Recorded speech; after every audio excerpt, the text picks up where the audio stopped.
क्या हुआ है, शुरू से बतलाइए। सर एक दिन रात को फरवरी के टाइम पे शिवरात्रि का दिन था। उस दिन रात को 2 बजे के करीब अचानक से मेरे रूम में बॉटल गिरी थी। तो मैंने इनसे, ये जग गए थे उस टाइम पे, तो मैंने इनसे पूछा क्या हुआ।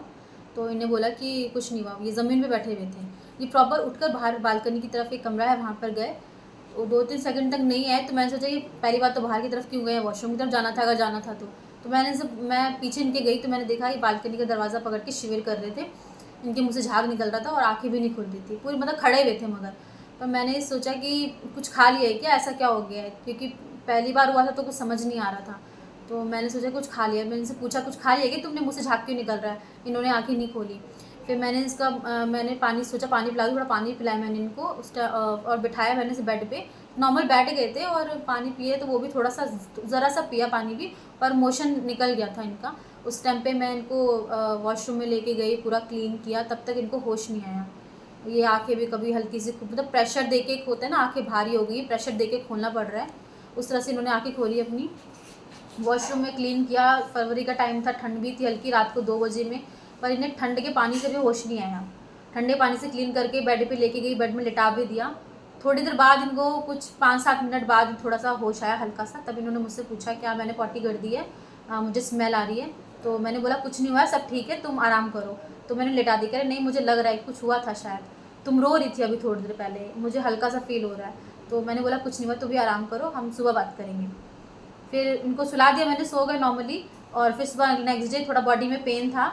तो मैंने मम्मी सबको बताया कि ऐसे दिक्कत हो गई थी उनको। तो मैंने वहाँ पे नॉर्मल जो आसपास का क्लिनिक में डॉक्टर हैं उनसे कंसल्ट किया था। तो उन्होंने बोला था कि ये मिर्गी हो सकती है, पर ये पहला था तो अभी हम थोड़ा सा वेट कर लेते हैं, अगर नेक्स्ट टाइम होता है तो हम इसका ट्रीटमेंट स्टार्ट करेंगे। मैंने उनकी बात भी मान ली कि चलो कोई बात नहीं। उस टाइम पे हम नॉर्मल मेडिकल जो पूरे बॉडी चेकअप होते हैं वो हमने कराए थे कि बॉडी में कोई और प्रॉब्लम तो नहीं है, बट ब्रेन का कुछ नहीं कराया था।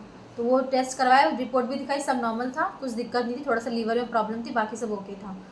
फिर अभी कल रात को 3 मई में उनको अचानक से फिर से रात को हुआ। इस टाइम वो बेड पे लेटे हुए थे और मेरी रात को 12 बजे के आसपास है, मैं भी सो गई थी, मेरी डॉटर ने देखा था।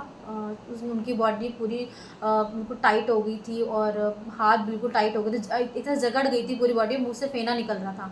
मैं उठी, मैंने उनका मुँह भी वॉश किया, फेना सोचा बंद हो जाएगा, बट फिर भी निकल रहा था फेना, और काफ़ी ज़्यादा निकल रहा था। मुँह भी थोड़ा सा टेढ़ा सा हो गया था, होठ टेढ़े हो गए थे, ऐसे मुँह से सांस ले रहे तो फेंक रहे हैं बाहर को फेना, ऐसा हो रहा था।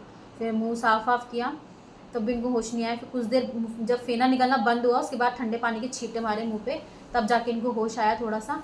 फिर उसके बाद भी इन्होंने आंखें नहीं खोली, ऐसे लेटे हुए थे। थोड़े 5-7 मिनट, 10 मिनट अप्रॉक्स हो गए होंगे, उसके बाद जाके इन्होंने थोड़ा सा कुछ बोला कि हाँ मैं ठीक हूँ। उसके बाद भी लेटे रहे, फिर भी कुछ नहीं बोला, आधा घंटा बाद जाके नॉर्मल हो गई है। ठीक है। तो ये जो है ये कम्प्लेक्स पार्शियल सीजर होता है। आप लोगों ने देखा होगा फिल्मों में, लोग नींद में चलते हैं या दूसरे को यह पता चलता, यह लगता है कि आदमी होश में है और जानते बूझते में काम कर रहा है, लेकिन एक्चुअली में वो होश में हो नहीं रहा होता है, उसको बाद में उन चीज़ों का याद नहीं रहता है। और ये मिर्गी के दौरे का एक वैरायटी है जिसको कम्प्लेक्स पार्शियल सीजर कहते हैं। ऐसे में पहले एपिसोड से ही ब्रेन का टेस्ट करना चाहिए, क्योंकि कभी कभी ऐसे बीमारी में मेडिसिन के अलावे भी ट्रीटमेंट की ज़रूरत हो सकती है, और इस तरह की बीमारी दोबारा होने के चांसेस ज़्यादा होते हैं, बार बार होने के चांसेस ज़्यादा होते हैं।